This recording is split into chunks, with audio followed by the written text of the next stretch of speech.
You are watching a modern air combat environment tutorial video made on behalf of Battlespace Simulations by Close Air Solutions. Here is a brief overview of what we will cover in this tutorial video.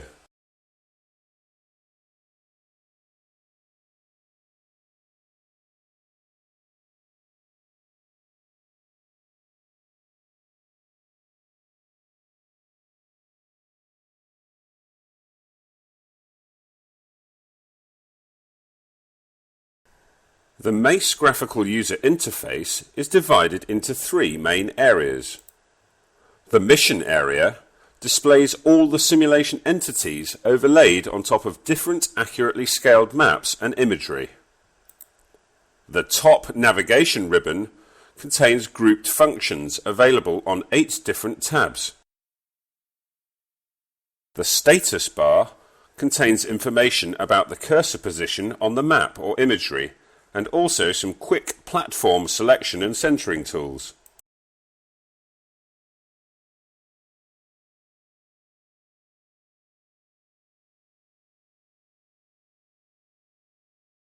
The Quick Access toolbar is above the top navigation ribbon and can be customized with buttons and functions that you want to use often or you want to access without navigating through the ribbon menus.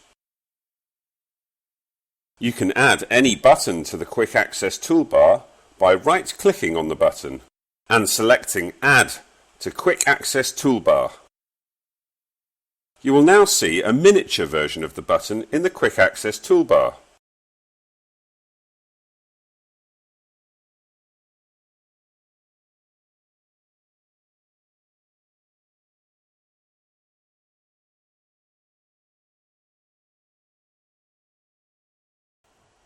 The Quick menu allows you to load recent missions, save and exit MACE, and to see the MACE version number, which you might be asked for when seeking support.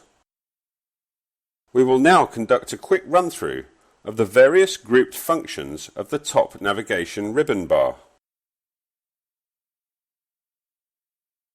The File menu is where you can clear out the existing mission to edit new missions, open old missions, or save missions that you're currently editing. You can import files such as air tasking orders, shapefiles and routes here.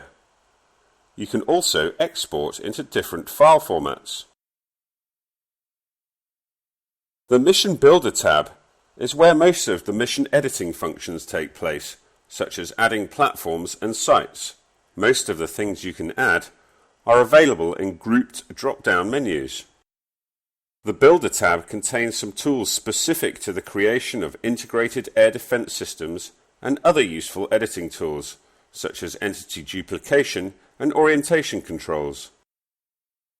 The Mission Controls tab contains controls that affect the whole mission. From here you can start and stop and pause the mission.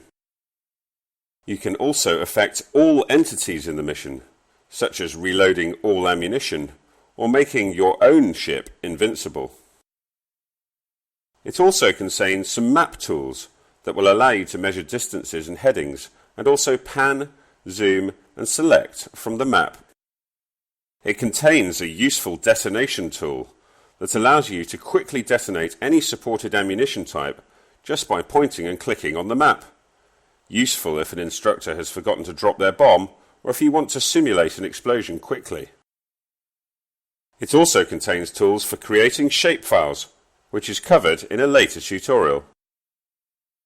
Unlike the Mission Control tab, the Entity Control tab allows you to control the actions and behaviours of individual groups or entities. You can quickly change the selected entity's speed, altitude and heading. And you can also place them in a quick orbit or navigate to different waypoints. The Actions sub-tab contains buttons that allow you to set conditional behaviours of entities based on certain circumstances. The Avionics toolbar contains gauges that will display information for the selected or locked aircraft. This is useful when setting up a role player station for pilots. The avionics windows can be selected, moved, and resized, dependent on your use for them. The combat displays are similar to the avionics windows in that they display information pertinent to the selected or locked platform. They are divided by category and can be manipulated in the same way as the avionics pop-out windows. If you have the electronic warfare version of Mace, then more of these displays will be available to you. If you do not, some of them will appear greyed out. The Analysis tab contains radar cross-section and electronic warfare analysis tools, including chaff effectiveness and engagement status. These functions will be demonstrated in the Integrated Air Defense tutorial video. The Analysis tab also contains logs and messages windows to help you keep track of what's going on in the simulation during runtime and to refer back to for your after-action review. The View tab is used very often and is where you can access the system settings which apply to every mission and the mission settings which are specific to the mission that you are using or editing. They also contain a number of useful map tools that allow you to center on the entities or on the mission area and to manipulate the various display layers in Mace. It allows you to change color and resize the various icons in Mace, and also to aggregate lots of platforms into one simple movable icon. More on this in a later tutorial.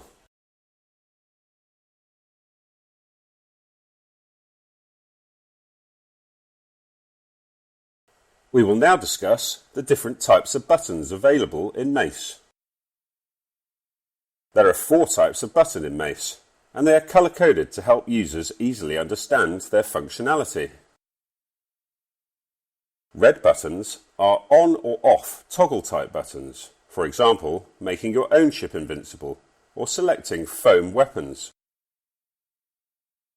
Black buttons are momentary buttons, for example, reloading all the weapons or centering the map. Gold buttons are conditional states, such as the behavior of an entity on being attacked. Buttons without color are neither of these, and often lead to drop-down or data entry windows.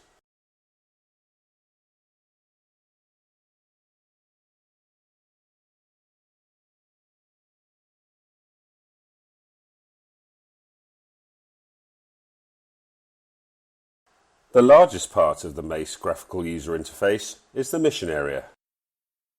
The mission area is where you can place, select, move, and control the various entities in the simulation. The details of how to use the mission area are covered in the next tutorials. The bottom status bar shows information about the cursor position, the mission time, and also allows you to quickly center on any platform in the mission from a drop-down list, and also you can limit the contents of this list to your preferred platforms by clicking the tick symbol.